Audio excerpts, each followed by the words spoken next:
दोस्तों world cricket अगर एक कॉलेज होता, ऐसा फर्ज कीजिए, सोच ले, अगर वर्ल्ड क्रिकेट जो है वो एक कॉलेज होता और टीम्स वहां के स्टूडेंट से बनी होती तो भारत वहां का दादा होता। वो वाला स्टूडेंट होता है ना जिसके पापा ट्रस्टी होते हैं कॉलेज की मेन बॉडी के, उसकी हर बात माननी पड़ती है। तो भारतीय टीम के फादर यानी कि बीसीसीआई भी वो ही ट्रस्टी हैं जिनसे आईसीसी की कमाई होती है। जी हाँ दोस्तों, दुनिया भर में जितना भी क्रिकेट खेला जाता है, जो इंटरनेशनल क्रिकेट काउंसिल है, उसकी जो भी कमाई होती है उसका एक बड़ा हिस्सा भारत के दर्शकों की वजह से आईसीसी को मिलता है। और आईसीसी में भी जो रेवेन्यू आता है उसका सबसे बड़ा चंक बीसीसीआई ले लेता है। बीसीसीआई का हक होता है उसके ऊपर। देखिए, भारत में कोई भी ऐसा गांव शहर नहीं जहां क्रिकेट टेलीकास्ट ब्रॉडकास्ट ना होता हो, उसके पसंद करने वाले लोग ना रहते हो। भैया हमारे देश में तो जो क्रिकेटर्स होते हैं ना, उनको सेलिब्रिटी लेवल का एकदम प्यार नहीं मिलता है, मानो फिल्म स्टार हो या कुछ और, एकदम उस लेवल का उनको मिलता है स्नेह और प्यार और फैंडम और क्रेजीनेस। हमारे देश में तो दूसरे देश के क्रिकेटर्स को भी काफी ज्यादा वाहवाही मिलती है दोस्तों। तो इसी चक्कर में हम ये कह रहे हैं कि आईसीसी के ऊपर जो दबदबा है भारत का, इंटरनेशनल क्रिकेट काउंसिल के ऊपर जो बीसीसीआई का दबदबा है, उसके पीछे सबसे बड़ा कारण है भारत के क्रिकेट लवर दर्शक। आज हम आपको बताने वाले हैं कि कैसे भारत राज करता है दुनिया भर की क्रिकेट पर और कितना पावरफुल है, और कैसे बना इतना पावरफुल, कितना कमाता है बीसीसीआई, ये जान के आपकी होश हो जाएगी। कितना दखल रखता है बीसीसीआई, चाहे तो किसी भी देश के क्रिकेट काउंसिल की ऐसी तैसी कर सकता है दोस्तों। ये वीडियो जरूर देखिएगा अगर आप क्रिकेट को कहीं से भी पसंद करते हैं। सन 2016 में आईसीसी के एनुअल रेवेन्यू में यानी उनके साल भर की कमाई में भारत का शेयर 30% था। तब भी भारत का ही शेयर सबसे ज्यादा था। उसके बाद इंग्लैंड का 12% शेयर था, जहां से क्रिकेट उपजा इंग्लैंड का। यानी आईसीसी की कमाई में भारत का योगदान 30% था। और आज 2022 में आईसीसी के एनुअल रेवेन्यू में भारत का शेयर 80% है। आप समझ रहे हैं ना, आईसीसी भारत चला रही है 2022 में, और कोई दूसरा देश भारत के आसपास तक नहीं है। इसलिए भारत का दबदबा पूरी दुनिया के क्रिकेट पर कायम हो चुका है।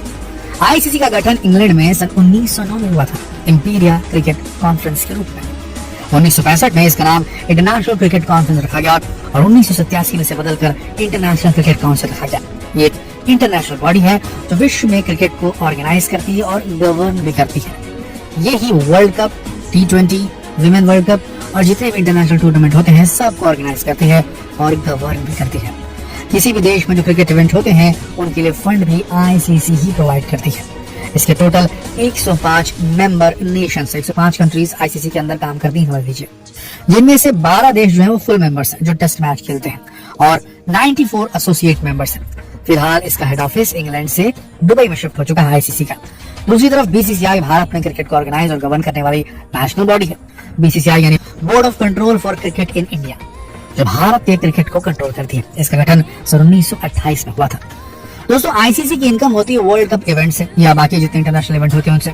जब दुनिया में जो बड़ी बड़ी कंपनीज है ना, वो जो आईसीसी टूर्नामेंट कराती है उससे स्पॉन्सरशिप खरीदती है, इन इवेंट्स को ऑर्गेनाइज करने में भी पैसा लगाती है, और इसके अलावा मीडिया और ब्रॉडकास्टिंग राइट्स को सेल करना भी आईसीसी का सबसे बड़ा इनकम सोर्स है। अगर कोई चैनल क्रिकेट इवेंट को ब्रॉडकास्ट करना चाहता है तो उसे आईसीसी से राइट्स खरीदने पड़ेंगे।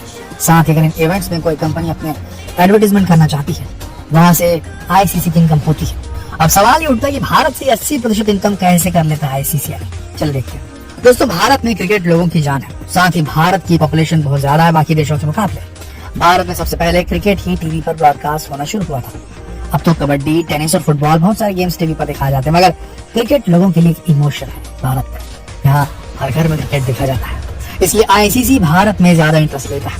इंडिया में ब्रॉडकास्टिंग राइट्स बेचकर आईसीसी को सबसे ज्यादा फायदा होता है। अभी तो आईसीसी के टोटल टेलीविजन मार्केट शेयर का भी 75% इंडिया ही कवर करता है। भारत 2016 के बाद से लगातार मैक्सिमम व्यूअरशिप दर्ज कराता रहा है। इसी के साथ भारत में बड़ी बड़ी कंपनीज अपने प्रोडक्ट्स और सर्विसेज देना चाहती है, यहाँ कस्टमर गेन करना चाहती है।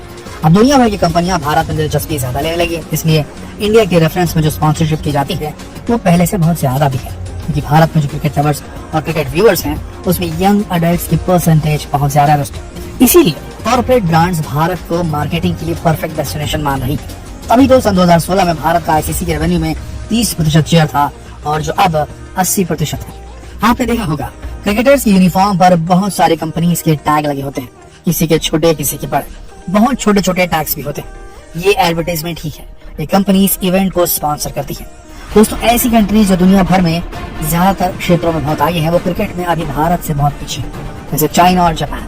चाइना को अपने देश के प्लेयर्स को और अपनी टीम को क्रिकेट में आगे बढ़ाने के लिए इंडिया से मदद मांगनी पड़ती है। जापान में तो क्रिकेट को बढ़ावा देने के लिए प्लानिंग तक करनी पड़ती है, स्कीम्स निकालनी पड़ती है। भारत में कभी ऐसा कोई कदम उठाने की जरूरत नहीं पड़ी, बल्कि दुनिया भर में जितनी भी टीमें हैं उनमें से अगर किसी के पास फंड्स की कमी हो जाए या ज्यादा फंड्स की जरूरत पड़े तो उस टीम को फंड्स जनरेट करने के लिए इंडिया के साथ मैच खेलना पड़ता है, कोई क्रिकेट इवेंट ऑर्गेनाइज करना पड़ता है। और आईसीसी आई तो कभी भारत को मना कर ही नहीं सकता। मना करना तो दूर की बात, बल्कि आईसीसी को तो कई बार बीसीसीआई के आगे झुकना भी पड़ा है। इसके लिए सबसे पॉपुलर इशू रहा है DRS वाला रूल, डिसीजन रिव्यू सिस्टम, जिसे आईसीसी ने 2008 में इंट्रोड्यूस किया था। ये एक ऐसा मैंडेटरी रूल था जिसके अकॉर्डिंग अगर क्रिकेट के दौरान लिया गया कोई डिसीजन गलत लगता है तो तभी के तभी उसे रिव्यू किया जाएगा। मेजॉरिटी ऑफ टीम्स इसके पक्ष में थे, लेकिन भारत ने इसके ऊपर ऑब्जेक्शन उठाया। तब आईसीसी को झुकना पड़ा और DRS को नॉन मैंडेटरी डिक्लेयर कर दिया जाए। यानी टीम्स की मर्जी है कि वो अपने मैच में इस रूल को फॉलो करना चाहती है नहीं। ऐसे ही 2011 में अंपायर डेरिल हार्पर इंडिया और वेस्ट इंडीज के बीच चल रहे मैच में कई इनकरेक्ट डिसीजंस लिए थे। बीसीसीआई ने इसके लिए आईसीसी से शिकायत की और डेरिल को अंपायर के पद से हटा दिया था। अगर कोई और देश होता तो आईसीसी कभी नहीं करता, उसका ईगो बड़ा होता। ऐसे ही सन 2008 में भी अंपायर स्टीव बकनर ने एक मैच के दौरान इंडिया के लिए कई इनकरेक्ट डिसीजन लिए, तो बीसीसीआई की शिकायत पर उन्हें भी अंपायर के पद से हटा दिया गया।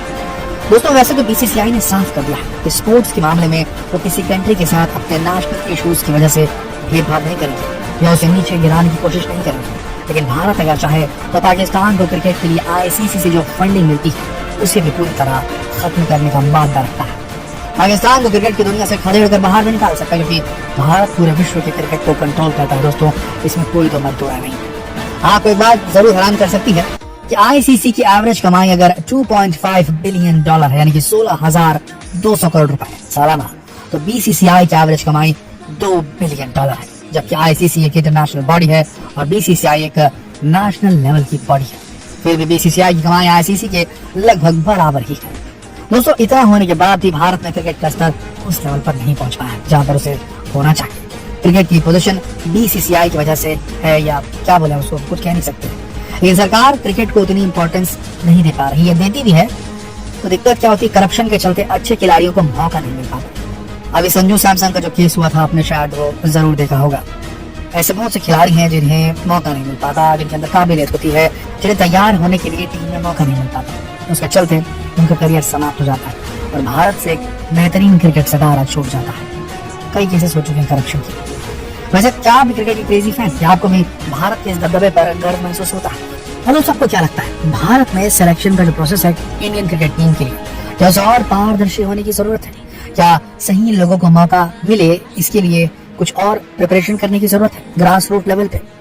ऐसा कुछ और नहीं किया जा सकता जिससे बेहतर तरीके की ट्रेनिंग एकदम ग्रास रूट लेवल पर मिले? जबकि बीसीसीआई इतनी बड़ी बॉडी है, आईसीसीआई के बराबर की बॉडी है, तो क्या हमें बेहतर पिचेस, बेहतर होम ग्राउंड्स नहीं मिल सकते भारत के कस्बों में, टियर 2, टियर 3 सिटीज, ताकि वहां के लड़के बाहर निकले, अपनी प्रतिभा दिखाएं और नेशनल लेवल पर परफॉर्म करके भारत को नंबर 1 क्रिकेटिंग नेशंस में आगे ले आए?